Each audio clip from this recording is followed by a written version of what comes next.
Howdy y'all, Chip here. Looks like I'm coming back to my roots, talking about being a weeb.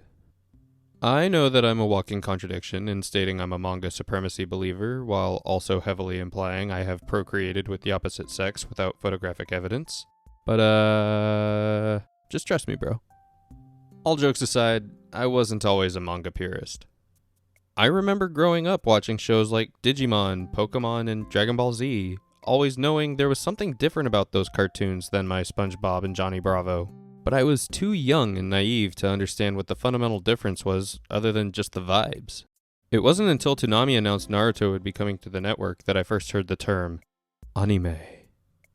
Which, they pronounced it anime. And again, being a dumb youth, I thought it was just a hip way of abbreviating animation. But blissful ignorance aside, I didn't care. I was about to get a Dragon Ball Z quality cartoon about ninjas in jumpsuits. I remember the commercials for the initial airing of Naruto being so hype, and I couldn't wait until the first episode aired. After watching that first episode live on my 8-inch cable television set, I was hooked. I couldn't stop talking about how incredible this show was to all my friends at school. I religiously watched every week as new episodes aired, and proceeded to talk about the episode till I was out of breath the following Monday. I was officially an anime fan. A year or two after Naruto started airing, I was in a mathlete competition. Guys, I promise I was cool, I swear. An acquaintance and I were at our school's table at the event, waiting for our next competition and making small talk. I noticed she had a comic book, and I asked her what superhero comic it was. She looked confused and shut the book and held up the back of the magazine to me stating, "This isn't a comic book, it's Shonen Jump." All I saw was a giant picture of Naruto on the front, and I asked her how she was reading a Naruto comic as I only knew about the cartoon. And it was at this point her brow was about as furrowed as it could possibly get as she rapidly flipped from the back of the magazine to the middle where the couple chapters of Naruto were available to be read. She slid the magazine over to me and told me I could read it if I wanted to. So I proceeded to start flipping the pages so I could get to the first page of the set of Naruto chapters. She then asked me why I was skipping to the end, and I began to grow rapidly annoyed at her. I just want to read the damn comic! And it was at this moment she gave up any benefit of the doubt and painstakingly explained to me what a manga is and how it's intended to be read. What I believed to be the back of the magazine was actually the front cover. While waiting for our event, I tried reading a few pages, but I was so slow and it was so evidently backwards from any reading I had ever done before. When we were back at school the next week, I went to the school library to look and see if there were a few manga there. Surprisingly, there was an entire shelf in the graphic novel aisle dedicated just to manga. Truth be told, it was just this hodgepodge collection of random volumes from popular series, so it was impossible to read a full series just from the library. But it gave me some way of starting to figure out this form. This is how I discovered series like Full Metal Alchemist, Fairy Tail, Rave Master. God, I love Rave Master. I also found the King Piccolo arc of Dragon Ball, which I never got to see on TV. There was the Shaman King series, Death Note, and just so much else. Oh, Bleach! There was Bleach! And they even had a few volumes of Naruto. I eventually got the hang of reading backwards and started to genuinely love the form. I would save up what little money I could from mowing lawns to buy volumes from series that I genuinely loved on the release date, and I even got a Shonen Jump subscription for a couple years to stay up to date with Naruto and Bleach. Sadly, at this point in time in the story, I was not caught up on One Piece. However, I still preferred watching anime when it was possible. I liked having the color and the motion and music, and the hype scenes from the show were always just so much heavier than just reading the panels in the manga. The Naruto Neji fight and the Rock Lee Gaara fights in Naruto are just burned into my psyche. But anime wasn't as easy to find in these times. The best I could usually do is just watch 3-part episodes on YouTube, but even then the part 2 usually had Spanish subtitles, so I'd just miss out on almost half of an entire episode's dialogue. Around the time Naruto had the time skip, I pretty much exclusively consumed anime via manga. It was just easier and it was more convenient, and this remained pretty much true until I went off to college. I remember the library at my high school had significantly more manga, and they would even take requests from us, and we had a pretty good chance of any of our requests for manga being bought, so I actually got to read almost entire series just through my school's library. Once I was in college, though, a friend introduced me to this website called Crunchyroll. I know it's kind of just the website everybody knows about now, but in 2012, I feel like it was still kind of a little under the wraps.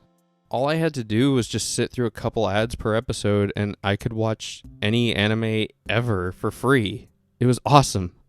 This was just revolutionary to me and pretty much killed my manga reading hobby, as I only really read manga for the convenience which it no longer had over anime thanks to Crunchyroll. I watched so many series over those years, but I started noticing a trend as the years went on. Actually, I noticed two trends. The first of those trends was related to popular shonen. Hold on, no. Three trends. Two of them were related to shonen.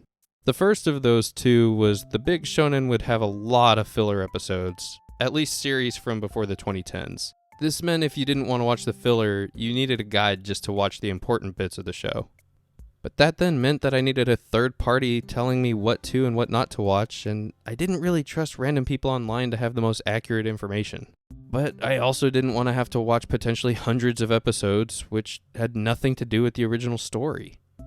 The second shonen trend I noticed was how when a show would go into a new season, sometimes the quality would shift drastically. I think we all know that I'm heavily referring to the One Punch Man Season 2 situation, as that's a stellar example of this. It really started to bother me that even if a show's source material was consistently stellar, the quality of the show was highly dependent on the studio which took on the project. The third and final trend I noticed was more with the smaller shows. I would watch a show which had a great 12 to 24 episodes and then just end on a huge cliffhanger. Honestly, I started just counting myself lucky if there was an OVA that just kind of wrapped everything up or gave a 5 years in the future recap of everything. But that's not the same as getting to follow it all the way to what was the actually natural conclusion of the show. Honestly, this third trend is the real reason that I was sparked to begin reading manga again. That and the Totally Not Mark series on reading One Piece, which got me to read the One Piece manga instead of trying to watch the anime. What I found with a few series that I watched back to back was I would get to the end of it and people would be talking about how there wasn't going to be a season 2 for the show. So then I would just go online and find the manga to do a complete read through to see the full story in the original context. I remember particularly doing this with Masamune-kun's Revenge before they actually animated the final season, like years later. And now I'm currently doing a full read-through of Nisekoi because I watched the anime like a year ago and it ended on a cliffhanger, and now it's on the Shonen Jump app. And, it's funny. I remember back in my college years, I was watching Giguk videos where he would constantly talk about the stigma of being primarily a manga-only reader. The way he would talk about it was like how we would talk about Reddit mods or Arch Linux users. And at the time, I really just didn't get the mentality. Like, I didn't agree with him. Even though at the time I was pretty much exclusively consuming anime as anime, not manga. For more of my anime-centric life than not, I read manga over watching the anime. Not through some smug sense of superiority, but because in my younger years it was easier and more convenient. And as I've gotten older, it's because it's the true artistic intent of the mangaka. I don't have to wonder how accurate the story adaptation is because I'm getting it straight from the tap. Honestly, I think Mob Psycho 100 is the only anime adaptation I chose to watch over read, which I think is probably pretty obvious to those who know the source material. And the only series I intend to watch over read in the future currently is Haikyuu, and only because I recently learned they heavily use music from the Burnout Syndromes, a band I discovered randomly in 2019 and had no clue that they had any connection to the anime. Now, after all this rambling, you might be asking yourself, what the hell is the point of this video? And unfortunately, my answer is I honestly don't know. I think the only real reason I want to talk about this is I see how much love the anime scene's been getting over the last decade, and I truly hope to see people develop as much of a passion for manga. I truly do love anime as an art form, and I still find myself choosing to watch a series instead of reading sometimes. But in the era where legal manga subscription apps are pretty much dirt cheap, I think I pay a grand total of $5 a month spread across 3 different apps. I can't personally think of a reason to spend my time watching a show that I won't know how much was changed from the artist's original intent unless I read it anyways. And here I am in the year of our Lord 2026, finding manga to now be the easier and more convenient form again. I can just read, in silence. I can do that in bed while my wife and daughters sleep. I don't need headphones if I want to just consume the content. The apps always remember where I was in whatever chapter I was reading. It takes a lot less data to load a chapter than to load an episode and buffer it. And spread across these 3 apps, there's not a lot of manga that I feel like I'm missing out on. Honestly, if they could just get Vagabond and Vinland Saga, I'd be happy. Honestly, we just live in really good times. We are just spoiled for choice on how we want to spend our time between being able to read every manga that's ever been written, watch every anime that's ever been made, or just play every video game that's ever existed. We're spoiled for choice, and that's honestly a good problem to have. Honestly, if I just had to summarize my thoughts into a single actionable statement, it would just be the following. Slow down. Take a moment to enjoy the piece. And just go read some damn good manga. Thanks for making it to the end of the video. I don't have much else to say other than I hope to hear some clutch anime or manga recommendations down in the comments. I'm currently reading Nisekoi, as I mentioned earlier, and I'm also starting to read The Great Teacher Onizuka while also watching the anime. That one I kind of feel like I need to watch the anime as well as read. A couple weeks ago, before I started up Nisekoi, I finished the manga Insomniacs After School for the 2nd time in a row.